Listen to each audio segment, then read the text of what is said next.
To what extent are you creating unity in your team? Unity, by definition, really means a sense of oneness, or a sense of the whole versus parts, a sense of harmony, a coming together. That a lot of leaders that we work with say we want a feeling of one team, right? And this is increasingly challenging in a very divided world that we find ourselves part of. Yeah, absolutely. And the work that we do with leaders, we look at the environment and there's a lot of fragmentation. There's a lot of hyperpolarization. There's a lot of discord out there, right?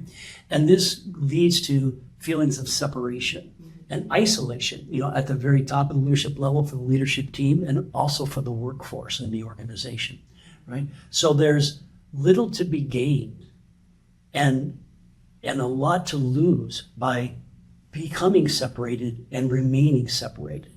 So the challenge at the leadership level is, how do you shift yourselves into a more unified place, given all this environmental discord, fragmentation, and hyperpolarization? Yeah, and we really think this is one of the critical questions of our time. Of course, siloed thinking and pulling people from various different functional areas of expertise into more of a cohesive kind of team focus has always been a challenge.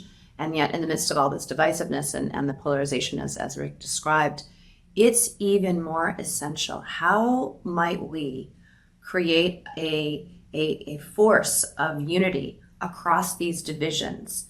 And how do we do that with a set of leadership practices that will continually pull us together versus pull us apart under pressure?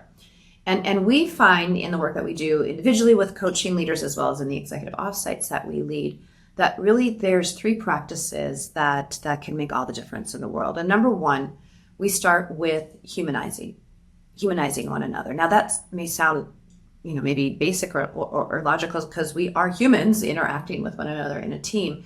And yet these forces of polarization can pull us so far apart to such extremes that you see it in the external environment, where people on opposite sides of a spectrum look at one another as not really being someone they can relate to, or relating to the basic human essence that we might share across these cognitive or philosophical differences. And so really beginning by humanizing our team members with one another and helping people resonate with the shared values or common goals that we're after becomes step number one. Yeah, and what I love about that is the separation of the humanness versus the position that they hold or the perspective that they are articulating. Yeah. And the identity isn't caught up in what their belief system is or anything, but it's relating to them at that human level. And I think that's a really powerful first step. Yeah, and it's one that we find not a lot of teams will slow down to take the time for. They stay at kind of cognitive level. And by doing that, by slowing down to do this piece first, you actually create the container, the space for doing the next two steps. And the next two steps are spotting and managing the paradoxes at play. So paradoxes are, by definition, those kinds of seemingly opposing forces that are actually mutually complementary. Like, how do we be both integrated in our approach to this, aligned, right? At the same time, we allow for differentiation by local market or local customer needs, et cetera. How do we have a sense of control as well as flexibility? How do we have global as well as local orientation? Those kinds of things.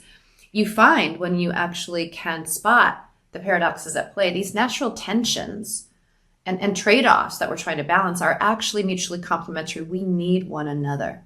And when people on opposite sides of a challenge can see that paradox at play, it then depersonalizes again and it unifies. So that's step number two. Step number three is then you as a leader creating the container or the space for robust dialogue across these different perspectives to happen. And that's not just cognitively holding the space for disparate thinking. It's actually creating an emotional and an energetic container that invites people to empathize with one another, and then to hear conflicting points of view and stay with the discomfort to see if there's something new that could come out of that dialogue. So we find these three steps are essential to create unity in a team. For you, the question becomes, how much unity do you have in your team right now? And where might you deepen that unity. These 3 steps, humanizing, spotting and managing the paradoxes, and then creating that space for true rich dialogue across differences, are your first 3 steps to deepening that unity on your team. Give it a try and let us know how it goes.